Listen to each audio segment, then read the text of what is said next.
published 1706 EDT, the 14th of October 2017, updated 1706 EDT, the 14th of October 2017. Michael Palin has traveled the world, but he won't be getting an invitation to the White House anytime soon, because HES just compared Donald Trump to Joseph Stalin.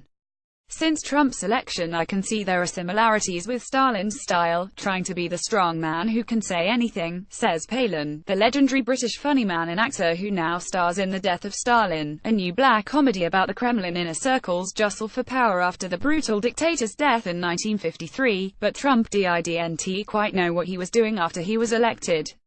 He was suddenly in power and having to get these people around him who are rather like himself. Shouty people. Stalin was much more skillful at choosing who was going to be with him.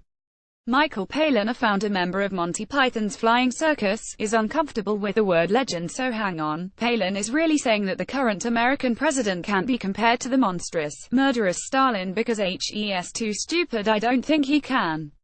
He's a salesman really. Trump.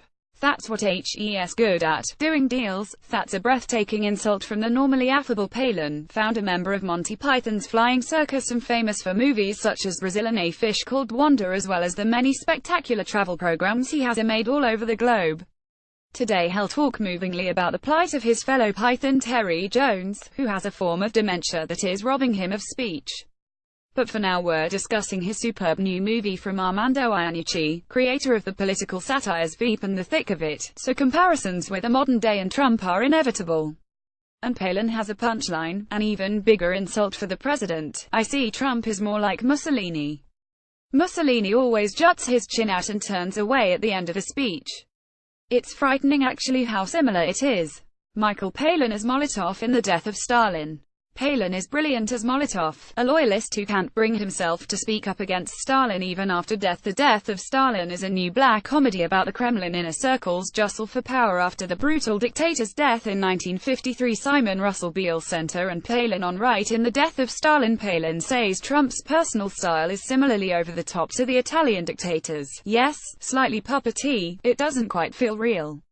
It's like Trump has read 5 rules of being in power. Shout a lot. Turn away so it looks as though you've said something of enormous consequence. And jut the chin out. Mussolini was always leading with his chin, and it made him look rather ridiculous. Stalin would never have done that, despite that faint praise for a man who murdered millions of his fellow Soviets. The new movie ensures Palin won't be welcome in the Kremlin either. He is brilliant as Molotov, a loyalist who can't bring himself to speak up against Stalin even after death. Stalin's crimes were many, but he is still adored by some Russians. Well, yes, the film has upset a few people already. There was a report of concerns at a high level in the Kremlin that this is being deliberately released to provoke a reaction, to destabilize the current Russian government.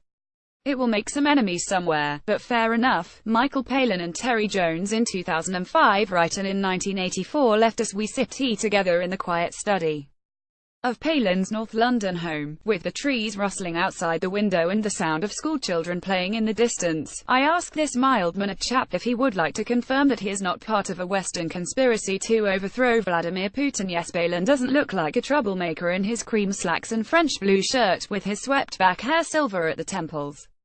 He doesn't look 74 either, by the way. But he is very proud of this controversial movie. It's quite unlike any other film I've ever been involved in or ever even seen. To get that mixture of a fairly solid historical basis and the savagery of what went on, and at the same time make it very funny, is a great feat. I think it's marvelous. He was, of course, in Life of Brian, the movie that provoked protests by people who thought, wrongly, that it was blasphemous about Christ, so Palin knows what he's talking about when it comes to upsetting the faithful with satirical versions of real events. My only worry is, do you know, how will people take it? Will they worry it's not serious enough, or not funny enough? The cast is incredible, with Steve Buscemi, a favorite of Quentin Tarantino and the Coen brothers, and Jeffrey Tambor of Taxi, The Larry Sanders Show and Arrested Development, alongside Paul Whitehouse of The Fast Show and Simon Russell Beale, one of our finest stage actors. Now given the movie role his talent deserves as the ice-cold head of the security services in the Soviet Union. Andrew Garfield as Robin Cavendish in Breathe Out. October 27. Andy Circus directs this life-affirming, true-life tale, which stars Andrew Garfield right as Robin Cavendish, who is paralyzed from the neck down by polio and spends his remaining months helping others with chronic illnesses. The killing of a sacred deer out November 3. Colin Farrell and Nicole Kidman star in this psychological horror, which won Best Screenplay at Cannes. This is director Yorgos Lanthimos' follow-up to his surreal, multi-award-winning The Lobster. Film stars Do Nt Die in Liverpool out November 17. Annette Bening stars as real-life Hollywood actress Gloria Graham, and Jamie Bell as Liverpudlian actor Peter Turner in this story of love bridging an age gap. Julie Walters and Vanessa Redgrave also feature. Battle of the Sexes out November 24. Another real-life tale as Emma Stone plays tennis queen Billie Jean King, who was challenged by male chauvinist player Bobby Riggs Steve Carell to take part in a highly charged contest in Houston in 1973. The man who invented Christmas out December 1. Downton Abbey's Dan Stevens takes on the role of Charles Dickens at the time when he wrote A Christmas Carol, while Christopher Plummer appears as an incarnation of Ebenezer Scrooge. Andrea Riseborough of Made in Dagenham fame is magnificent as Stalin's daughter Svetlana, and Rupert Friend plays his wayward son Vasily. Despite being set in Russia, the movie was mostly shot in this country. Stalin's country home was built among silver pines in the woods behind Pinewood Studios in Buckinghamshire. So did that fabulously funny cast get to socialise together? Well, we did have a few nights, very few, at a sort of motel near the M40 where we all stayed. That was as debauched as we got. Lots of different people started appearing at different times, as happens on a film. You've been in the bar for an hour and you're about to go home and suddenly Steve Buscemi appears and you've got to have another drink. Palin unexpectedly turns into a bit of a fanboy when he talks about co-star Paul Whitehouse.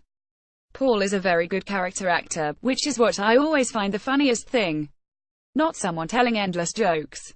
I find that quite wearying, but then Palin was always the nicest of the Pythons, particularly compared to the irascible John Cleese, the Lennon to his McCartney. They had as much of an impact on comedy as the Beatles did on pop music. The reunion show in 2014 sold out 10 nights at the O2. We came on stage and there was a kind of roar. It enveloped you completely. It wasn't just one or two people standing up and clapping, it was a great surge, the vocal equivalent of a small explosion. They were immediately offered eye-watering sums to go on tour. There were so many offers from all over the world that we could have gone on and done Australia, America, Sweden, Finland, Germany. Sold out everywhere. There have been rumors about which of the Pythons said no, but Palin reveals today that it was him. Was that easy to do? Easy for me, yeah.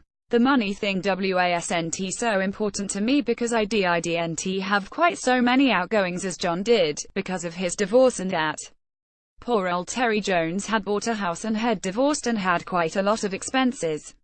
For me it was just the sheer enjoyment of it that would have been the main thing. And I felt we couldn't surpass what we'd done at the O2. London was the place where Python was created. It was a British show about British things and it seemed the right place to be at the end. From left Eric Idle, Michael Palin, John Cleese, Graham Chapman and Terry Jones on the set of The Meaning of Life, 1983. Poor old Terry Jones, as he calls him, has since been revealed to be suffering from a form of dementia that has robbed him of the power of speech. There will definitely be no more reunions now. Palin's eyes fill with tears as we talk about him. Terry's got a progressive form of dementia, so he's never going to get better. It's not going to suddenly be reversed, so really it's a question of just how much contact one can make with him, and that is tricky, because the symptoms of his particular form of dementia are to close down your speech for a start. For someone like Terry, debating, talking, joking, arguing, it was all absolutely part of his life. That's a very difficult thing. And it's also extremely difficult, if you're with him, to know whether he's taking in what you say or not. He's quite strong and healthy anyway. He walks over the heath still. But the communication system is closing down. I think the difficult thing would be if he didn't know who I was. I still see him and he gives me a big hug. He knows who I am and I assume that things are going in, so I just talk about whatever's been going on and all that.